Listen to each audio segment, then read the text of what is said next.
वर्तमान में संविधान की 7वीं अनुसूची में इसकी स्पष्ट एंट्री का उल्लेख नहीं किया गया है। मंत्री जी कृपया यह बताने का कष्ट करें कि वर्तमान विधेयक संविधान की 7वीं अनुसूची के किस एंट्री में कवर है। यह प्रश्न इसलिए महत्वपूर्ण है क्योंकि यदि हम इसे संविधान की 7वीं अनुसूची में स्पष्ट रूप से दर्ज करते तो यह विधेयक लाने का आधार और संसद की विधायी शक्ति को स्पष्ट रूप से मान्यता मिलती।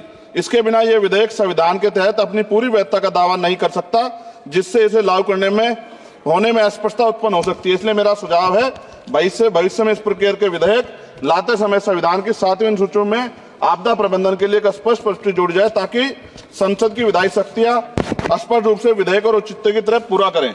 श्री चंद्रशेखर जी, धन्यवाद। घड़ी का और समय का ध्यान रखो। 6:30 बजे मंत्री जी मैं आपके एक से एक शब्द की वैल्यू समझता। आप कहो मैं बैठ जाऊंगा सर। नहीं बोलिए, आपको बोलने के लिए देश की जनता ने धन्यवाद अध्यक्ष। हम आपदा प्रबंधन संशोधन विधेयक पर विचार कर रहे हैं सर, जिसमें मूल अधिनियम की 79 धाराओं में से 51 धाराओं में संशोधन का प्रस्ताव है। हालांकि ये संशोधन आवश्यक हो सकते हैं, परंतु यह तरीके कुछ जटिल हो सकते हैं, खासकर नए सदस्यगण मेरे जैसे के लिए, जिन्हें मूल अधिनियम और संशोधन विधेयक दोनों का अध्ययन करना पड़ता है। इस विधेयक की समझ में कठिनाई हो सकती है और विधायी प्रक्रिया में जटिलता आ सकती है। इस संदर्भ मेरा सुझाव है कि यदि संशोधन विधेयक के माध्यम से मूल अधिनियम को ही प्रतिस्थापित करके एक नया विधेयक प्रस्तुत करे तो यह न केवल विधेयक को अधिक स्पष्ट और समझने में आसान बनाएगा, बल्कि लेजिस्लेटिव ड्राफ्टिंग प्रक्रिया को भी सरल कर देगा। वर्तमान में संविधान की 7वीं अनुसूची में इसकी स्पष्ट एंट्री का उल्लेख नहीं किया गया है। मंत्री जी कृपया यह बताने का कष्ट करें कि वर्तमान विधेयक संविधान की 7वीं अनुसूची के किस एंट्री में कवर है। यह प्रश्न इसलिए महत्वपूर्ण है क्योंकि यदि हम इसे संविधान की 7वीं अनुसूची में स्पष्ट रूप से दर्ज करते तो यह विधेयक लाने का आधार और संसद की विधायी शक्ति को स्पष्ट रूप से मान्यता मिलती। इसके बिना यह विधेयक संविधान के तहत अपनी पूरी वैधता का दावा नहीं कर सकता, जिससे इसे लागू करने में होने में अस्पष्टता उत्पन्न हो सकती है। इसलिए मेरा सुझाव है भविष्य में इस प्रकार के विधेयक लाते समय संविधान की 7वीं अनुसूची में आपदा प्रबंधन के लिए एक स्पष्ट प्रविष्टि जोड़ी जाए ताकि संसद की विधायी शक्तियां स्पष्ट रूप से विधेयक और औचित्य की तरफ पूरा करें।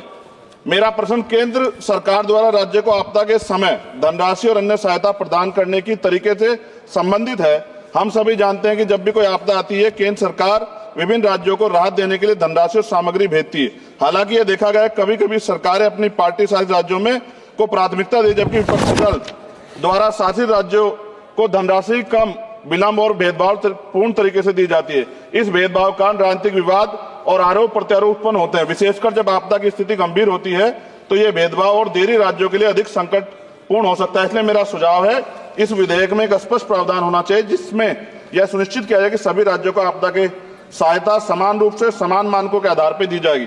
यदि प्रारंभिक सहायता प्रदान की जाती है तो यह सभी राज्यों के लिए समान और किसी भी राज्य में भेदभाव का शिकार उसको ना होना पड़े। साथ साथ विधेयक में यह प्रावधान है कि आपदा डाटाबेस के साथ अगर आर्टिफिशियल इंटेलिजेंस, रिमोट सेंसिंग और डाटा एनालिटिक्स जैसी टेक्नोलॉजी का इस्तेमाल कर डाटाबेस की उपयुक्तता बढ़ा सकते हैं। इस प्रावधान भी विधेयक के हों। एनडीएमए में जो आपने स्पेशली स्टाफ रखेंगे, क्या नियुक्ति में SC, ST और OBC को आरक्षण का प्रावधान दिया जाएगा?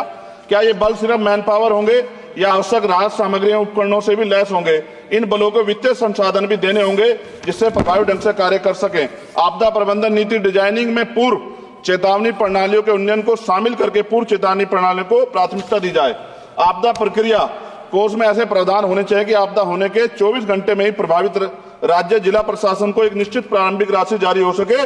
जापान जैसे देशों के तरह 72 घंटे की महत्वपूर्ण प्रतिक्रिया योजना को लागू करना ताकि समय और बचाव कार्य कुशल समय में हो। जनता और NGO को भी एक्ट के तहत बनी सभी एजेंसीज के साथ मिलकर काम करने की योजना पर बल दिया जाना चाहिए, किंतु संशोधन विधेयक में ऐसा कोई प्रावधान नहीं दिखता जो कि आपदा के समय नागरिकों, NGO और सामाजिक संगठन रोल को सुनिश्चित करे।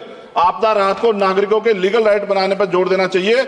और अध्यक्ष जी, सबसे महत्वपूर्ण ये है, आपदाओं में अपने परिजनों और संपत्ति को खोने वाले व्यक्तियों के मानसिक स्वास्थ्य को सहायता प्रदान करने के लिए मनोवैज्ञानिक पुनर्वास कार्यक्रम को आपदा प्रबंधन नीतियों में एकीकृत करने की आवश्यकता है।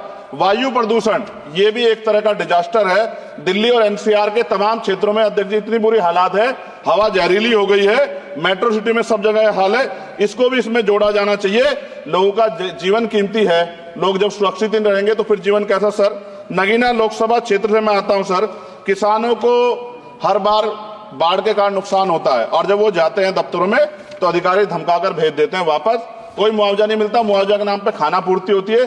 सभी लोगों में चिंता है अध्यक्ष जी, इसलिए मैं माननीय मंत्री जी से मांग करूंगा कि जो मांगे हमने इसमें रखी हैं अगर उनको जोड़ दिया जाए तो इसका फायदा आम जनता, किसानों, सब उन वर्गों को मिलेगा जिनके लिए हम लोग सोचते हैं। और भारत बड़ा देश है, बड़ा भूवर्ग है, कहीं बाढ़ है, कहीं अग्नि है, कहीं जो है रेत की समस्या है, तमाम तरह की मुसीबतें यहाँ है।